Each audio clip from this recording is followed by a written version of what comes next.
देखो,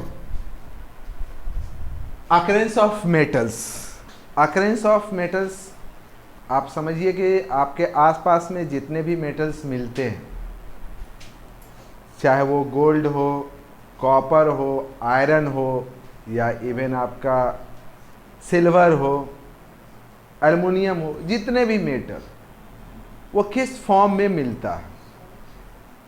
ठीक है, सबसे पहला बात कि आप में देखे होंगे कि जितने भी मेटल आप देखे होंगे, जिस फॉर्म में आप उसको यूज़ करते हैं, पहली बात तो नेचुरली वो उस फॉर्म में नहीं मिलता। कोई भी मेटल, ज़्यादातर मेटल देखिएगा कि जिस फॉर्म में आप यूज़ करते हैं, जैसे आप आयरन रॉड, घर में आयरन रॉड का यूज़ करते हो ना, पिलर उलर में लगाते हैं ताकि आपका बिल्डिंग स्ट्रांग रहे। तो आयरन रॉड जो मिलता है, तो क्या उसी तरीके से मिलता है? नहीं, उसको इंडस्ट्री में तैयार किया जाता है। एल्युमिनियम, कॉपर और ये सब जितने भी मेटल है, वो उस फॉर्म में नहीं मिलता है जिस फॉर्म में हम उसको देखते हैं। एक्चुअली में क्या होता है कि बहुत सारे जो मेटल होते हैं, आप यहाँ पे देखिएगा ना कि हमें एक एक्टिविटी सीरीज लिख दी है पहले से ही। तो सबसे पहले हम लोग ऐसा करते हैं ना कि एक्टिविटी सीरीज समझ लेते हैं, फिर हम अकरेंस ऑफ मेटल पर बात करेंगे। एक्टिविटी सीरीज का मतलब होता है ना कि यहाँ पे एक सीरीज दिया हुआ है जिसमें एलिमेंट को decreasing order of their reactivity रखा गया है। कौन मेटल सबसे ज़्यादा रिएक्टिव है, उससे कम, उससे कम, उससे कम, मतलब डिक्रीजिंग ऑर्डर है ये। जो सबसे टॉप पे मेटल है वो सबसे ज़्यादा रिएक्टिव है, उससे कम, उससे कम, उससे कम, उससे कम, उससे कम, मतलब सबसे टॉप पे सबसे ज़्यादा रिएक्टिव, सबसे बॉटम में सबसे लोअर रिएक्टिव। और आप ऑलरेडी पढ़ चुके हो कि जो हाईली रिएक्टिव मेटल होता है वो लोअर रिएक्टिव को डिस्प्लेस कर सकता है। हाईली रिएक्टिव का मतलब आपको पता ही है कि जो मेटल हाईली रिएक्टिव होगा वो बहुत तेज़ी से अपना कंपाउंड का फॉर्मेशन करता है। अभी आप थोड़ा देर पहले पढ़ रहे थे ना कि एलिमेंट जो होता है they lose their electron to form ion, लेकिन उसको अपना इलेक्ट्रॉन को लॉस करने के लिए कुछ एनर्जी चाहिए और उसके लिए उसको कुछ टाइम लगता है। हाईली रिएक्टिव जो मेटल होते हैं वो बहुत तेज़ी से अपना इलेक्ट्रॉन को लॉस करते हैं, और जितना तेज़ी से वो अपना इलेक्ट्रॉन को लॉस करेगा उतना ही तेज़ी से वो अपना कंपाउंड का फॉर्मेशन भी करेगा, क्योंकि एलिमेंट इलेक्ट्रॉन को लॉस तभी करते हैं जब वो अपना कंपाउंड का फॉर्मेशन करते हैं। तो हाईली रिएक्टिव मेटल का मतलब हुआ कि वो सबसे तेज अपना इलेक्ट्रॉन को लॉस करेगा एंड फॉर्म देयर आयन, वो अपना आयन बनाएगा या आप कहिए तो कंपाउंड बनाएगा। तो सबसे ऊपर में आपका पोटेशियम, फिर sodium, calcium, magnesium, aluminium, zinc, iron, lead, copper. ठीक है, जो सबसे बॉटम में है जैसे सिल्वर और गोल्ड, ये नेचर में फ्री स्टेट में मिलते हैं। फ्री स्टेट मतलब कि ये किसी भी नॉन मेटल के साथ कंपाउंड का फॉर्मेशन करके नहीं रहता है, ये एज इट इज मिलता है नेचुरली। लिखा हुआ भी है found native state, native state जैसा है वैसा ही वो मिलता है। लेकिन आप थोड़ा सा ज़्यादा पढ़िएगा, आगे पढ़िएगा तो आपको पता होगा कि जो प्योर हम लोग जो गोल्ड यूज़ करते हैं वो प्योर फॉर्म ऑफ गोल्ड नहीं होता है, क्योंकि प्योर गोल्ड जो होता है वो थोड़ा सॉफ्ट होता है, तो उसको हार्ड करने के लिए उसमें कुछ अदर मेटल्स को मिलाया जाता है। ठीक है ना, इसीलिए हम लोग जो ज्वेलरी बनाते हैं वो कभी भी 24 कैरेट्स का नहीं होता। 24 कैरेट्स का गोल्ड का अगर आप ज्वेलरी बनाइएगा तो सॉफ्ट होगा, एकदम लचीला होगा, वो हार्ड होगा ही नहीं। तो उसको हार्ड करने के लिए उसमें थोड़ा बहुत अदर मेटल्स मिलाया जाता है। तो आपका जो ज्वेलरी बनता है वो 22 कैरेट का बनता है। 22 कैरेट का मतलब कि उसमें 22 पार्ट, 22 पार्ट्स गोल्ड होगा एंड 2 पार्ट्स अदर मेटल होगा। कोई कोई 20 कैरेट्स का गोल्ड पहनता है। 20 कैरेट्स का मतलब कि उसमें 20 parts gold and 4 parts other metal. कुछ कुछ 18 कैरेट्स का भी गोल्ड बनता है। गांव में हम लोग जाते थे तो गांव में देखोगे ना तो मम्मी लोग बोलती थी कि गांव में पायल या कोई भी ज्वेलरी काफ़ी सस्ता मिलता है as compared to the Patna.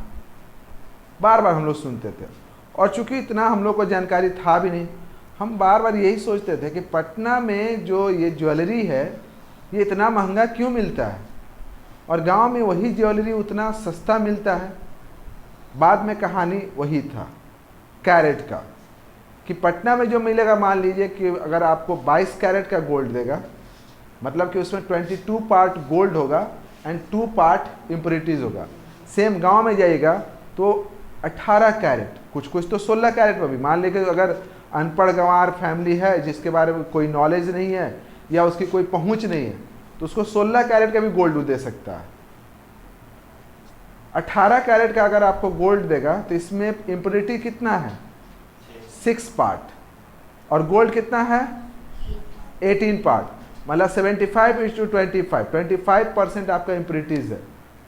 तो उस इम्प्योरिटीज का कोई कॉस्ट तो ज़्यादा होता नहीं है। तो अगर गोल्ड बेचेगा भी तो as compared to the Patna सस्ता तो बेचेगा ना। तो वो समझिए कि गांव में वो सस्ता गोल्ड नहीं बेच रहा है, वो ज़्यादातर इम्प्योरिटीज मिला के बेच रहा है, इसीलिए वो सस्ता है। चलिए ये तो बात हुई कि जो गोल्ड होता है वो हम प्योर फॉर्म में यूज़ नहीं कर सकते बिकॉज वो सॉफ्ट होता है, उसमें इम्प्योरिटीज मिलाया जाता है, बट वो नेचुरली आपको नेटिव स्टेट में ही मिलता है, वो किसी कंपाउंड फॉर्म में नहीं मिलता है।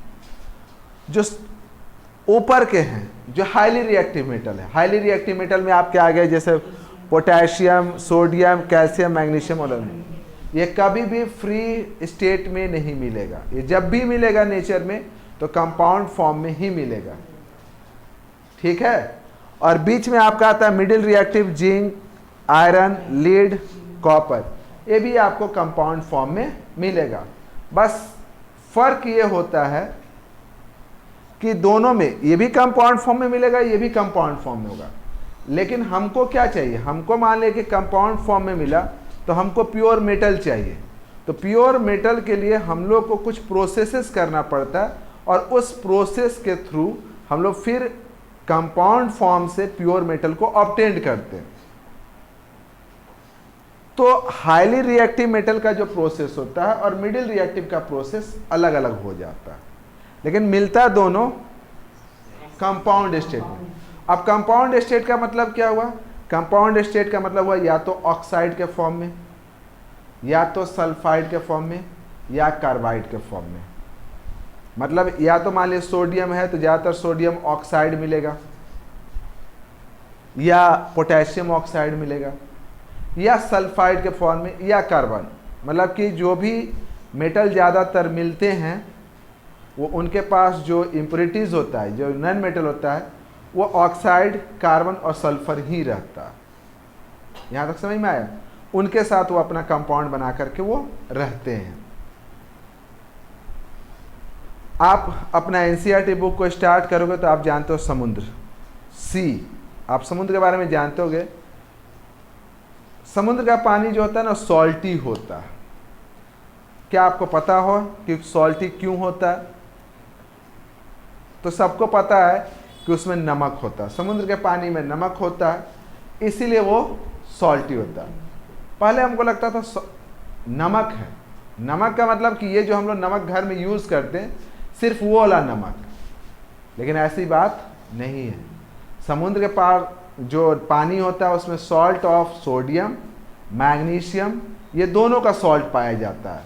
तो जो सी वाटर होता है आपका basically they contain the salt of sodium, magnesium, ETC, मतलब सोडियम क्लोराइड और मैग्नीशियम क्लोराइड को वो कंटेन करता है, ठीक है।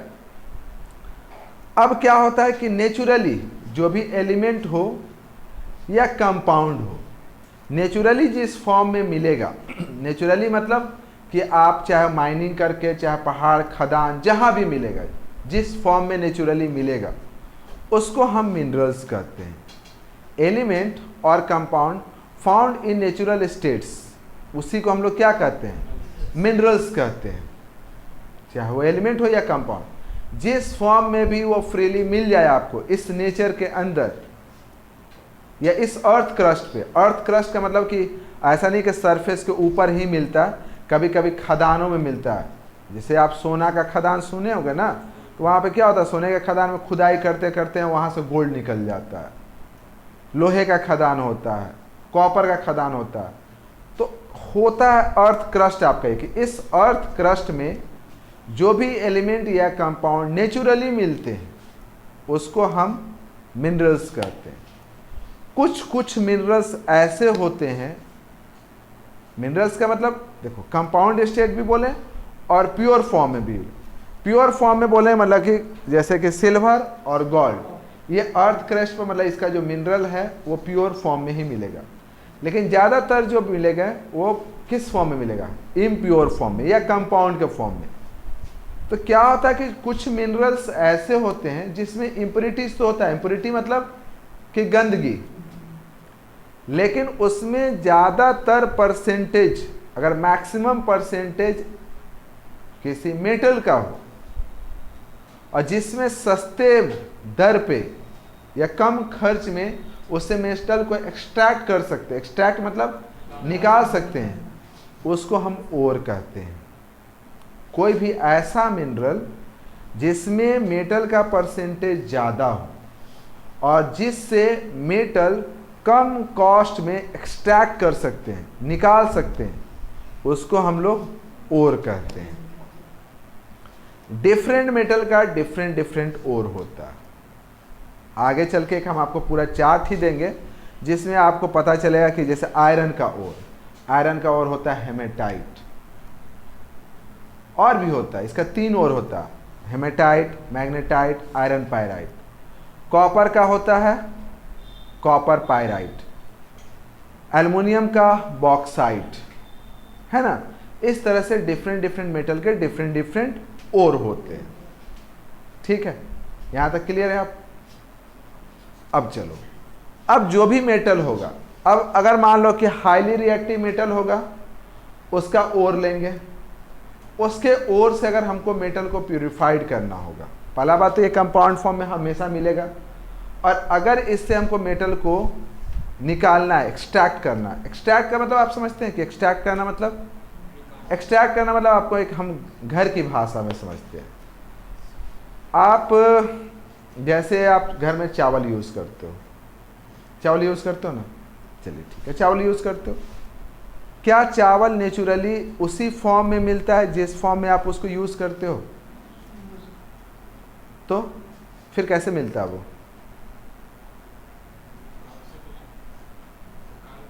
दुकान से। हम बोले कि चावल, मान लीजिए दुकान में, कि क्या चावल जिस फॉर्म में हम उसको यूज़ कर रहे हैं, क्या नेचुरली वो उसी फॉर्म में मिलता है? मेरा कहने का मतलब ये हुआ। तो वो किस फॉर्म में मिलता है? धान, उसको कहते हैं पैडी। पैडी, धान जो होता है उसके अंदर में चावल रहता है, ये तो कंफर्म है। अब हमको क्या है कि उस धान में क्या होता है कि थोड़ा बहुत भूसी भी होता है, उसका ऊपर का छिलका जो होता है उसको हम खा नहीं सकते हैं, वो तो बर्बाद चीज़ है, बेकार चीज़ है। उस सारे चीज़ को, जो इम्प्योरिटीज़ है, उसको हटा के हमको अंदर से क्या चाहिए? चावल चाहिए। तो उसके लिए हम लोग क्या क्या प्रोसेस करते हैं? उसके लिए हम प्रोसेस मतलब हमको क्या है कि उस धान से, अभी अगर आप प्लांट पे चले जाइए तो प्लांट से शुरुआत कीजिएगा, तो वहाँ से चावल लाने के लिए बहुत सारे प्रोसेसेस से उसको गुजरना पड़ता है, और तब जाकर उससे एक्सट्रैक्ट करके हम चावल निकालते हैं।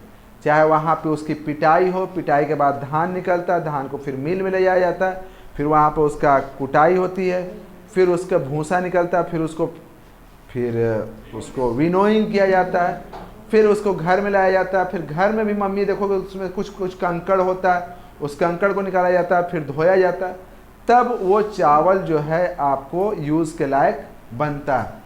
तो एक्सट्रैक्शन आप समझना है तो आप सिंपल से ये समझिए कि जो भी चीज़ हम यूज़ कर रहे हैं क्या वो उसी फॉर्म में है? अगर नहीं है तो हम उसको कैसे उस फॉर्म में लाएं? That is the method of extraction of a metal. और ये जो एक्सट्रैक्शंस का जो पूरा प्रोसेस होता है, आगे चलेंगे उसको समझेंगे, उस पूरे प्रोसेस को मेटलर्जी कहा जाता है। तो मेटलर्जी एक तरीके से एक प्रोसेस होता है जिसमें हम प्योर मेटल ऑब्टेन करते हैं फ्रॉम इट्स ओर से अगर हम मेटल ऑब्टेन करेंगे तो उस प्रोसेस को मेटलर्जी कहेंगे।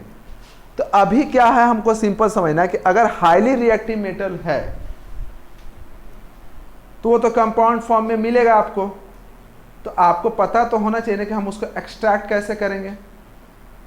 अब चावल को मान लिया कि आपके पास धान है, धान से चावल निकालना है और उसको आप लेके चले गए आटा मिल में, धान को, तो आटा मिल से क्या आप चावल निकाल सकते हो?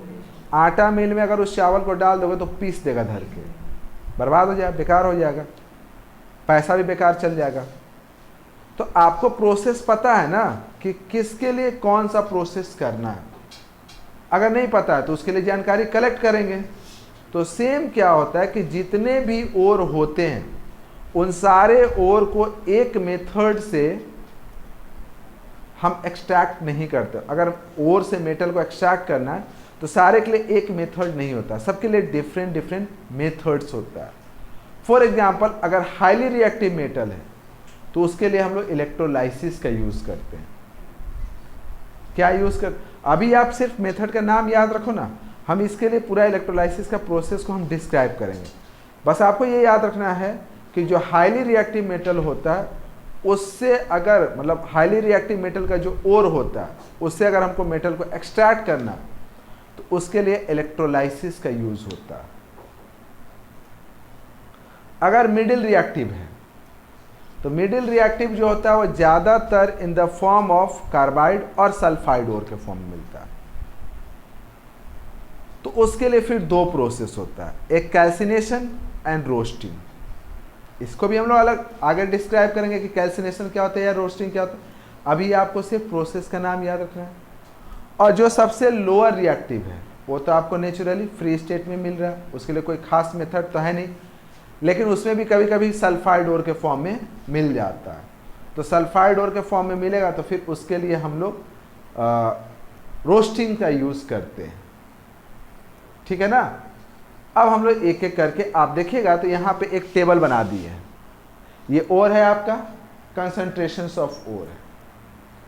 अगर हाईली रिएक्टिव है, मेटल ऑफ हाईली रिएक्टिव, तो इसके लिए इलेक्ट्रोलाइसिस करते हैं और आफ्टर द इलेक्ट्रोलाइसिस हम लोग को प्योर मेटल मिलता है। मेथड सिर्फ अभी याद रखना है। अभी आपको ये नहीं सोचना कि सर इलेक्ट्रोलाइसिस क्या होता है, क्योंकि इलेक्ट्रोलाइसिस हम सेपरेटली अब से इसके लिए सेपरेटली स्टडी करेंगे।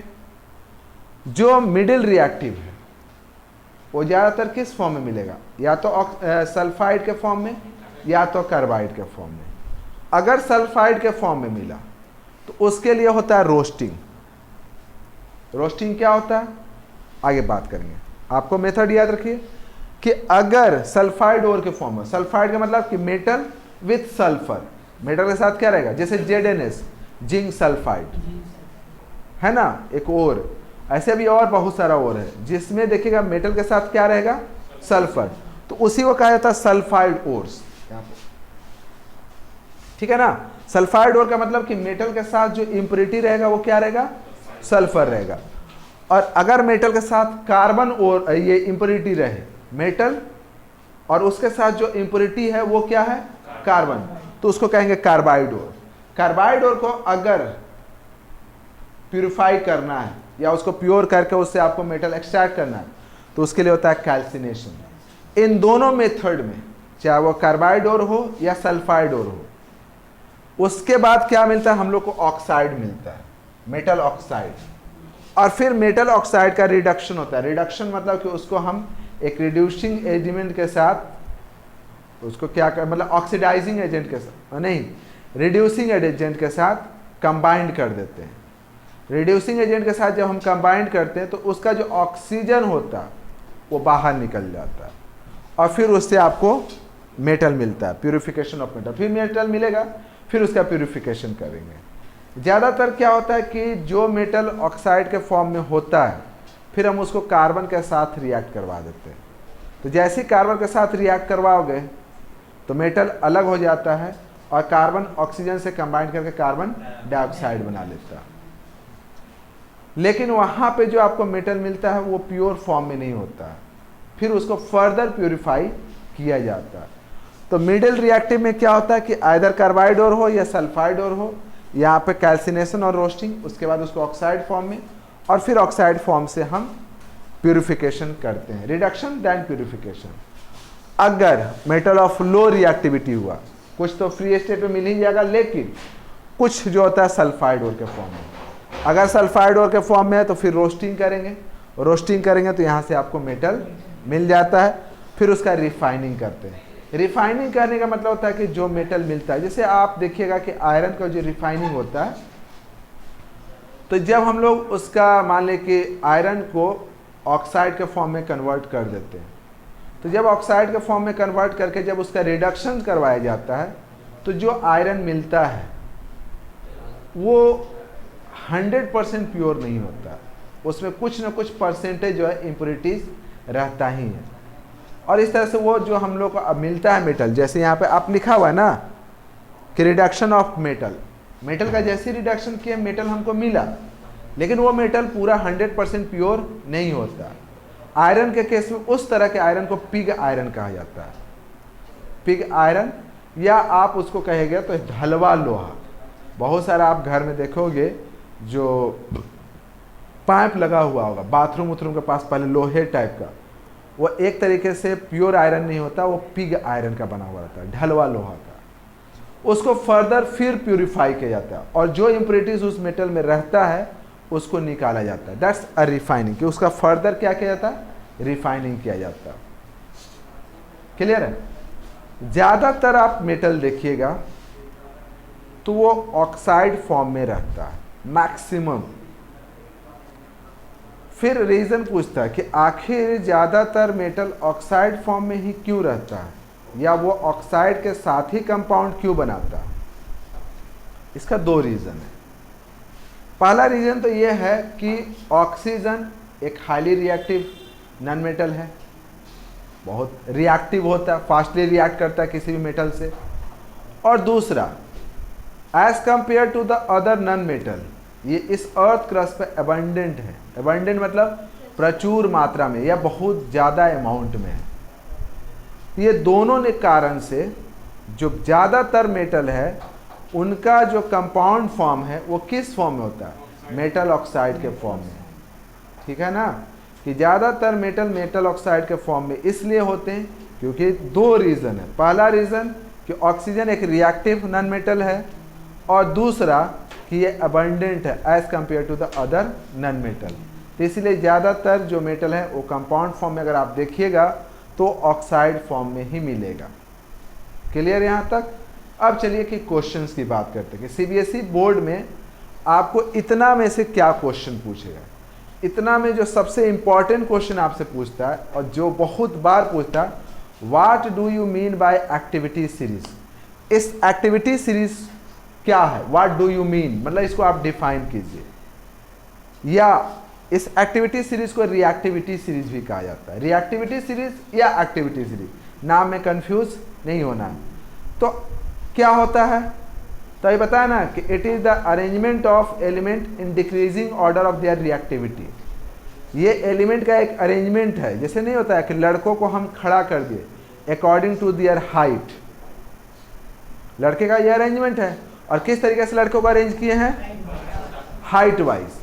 उसी तरह से यहाँ पे मेटल का ये अरेंजमेंट है, मेटल को हम अरेंज किए, और किस तरीके से अरेंज किए हैं, देयर रिएक्टिविटी, और डिक्रीजिंग ऑर्डर में है। It is the arrangement of metal on their decreasing order of their reactivity. इसको रिएक्टिविटी सीरीज कहते हैं। अब इसमें से आपको अरेंजमेंट थोड़ा सा याद कर लेना है कि कौन ऊपर है और कौन नीचे है, कौन किसको डिस्प्लेस कर सकता है और कौन किसको डिस्प्लेस। जो हाईली रिएक्टिव है वो लोअर को डिस्प्लेस कर सकता है, लेकिन लोअर रिएक्टिव हाईली रिएक्टिव को डिस्प्लेस। फॉर एग्जांपल मान लिया कि पोटेशियम है तो जिंक को डिस्प्लेस कर सकता है, लेकिन जिंक पोटेशियम को डिस्प्लेस, ये इससे आपको पता चल जाएगा। तो एक तो रिएक्टिविटी सीरीज पूछता है। दूसरा पूछता है आपको कि जैसे अगर आप मान लें कि लो रिएक्टिव मेटल है तो लो रिएक्टिव मेटल को कैसे प्यूरिफाइड करेंगे। तो लो रिएक्टिव मेटल को प्यूरिफाइड करने के लिए क्या प्रोसेस है? तो बोलिएगा कि low reactive metal basically found in solid sulphide ore. फिर उनको हम लोग क्या करते हैं? रोस्टिंग करते हैं, और रोस्टिंग से हम आपको मेटल मिलता है। मिडिल रिएक्टिव एलिमेंट को कैसे प्यूरिफाई किया जाता है? तो मिडिल रिएक्टिव एलिमेंट दो फॉर्म में मिलता है, आइदर द कार्बाइड ओर और सल्फाइड ओर। अगर कार्बाइड ओर हुआ तो कैल्सिनेशन, सल्फाइड ओर हुआ तो रोस्टिंग, और कार्बाइड ओर हुआ कैल्सिनेशन। ठीक है। और हाईली रिएक्टिव अगर मेटल हुआ तो उसके लिए इलेक्ट्रोलाइसिस। और थर्ड जो क्वेश्चन आपको अभी थोड़ा देर पहले बताएं कि मैक्सिमम एलिमेंट का जो ओर होता है वो ऑक्साइड फॉर्म में होता है। क्यों? दो रीजन बताएं। बिकॉज ऑक्सीजन जो होता है हाईली रिएक्टिव नॉन मेटल है, एंड सेकेंड ये अबंडेंट है on this earth crust. Clear है? इतना आप रीड कर लेना बुक में, और इससे रिलेटेड आप नोट्स रेडी कर लेना। ठीक है। नेक्स्ट क्लास में हम लोग इसके आगे डिस्कस करेंगे। ठीक।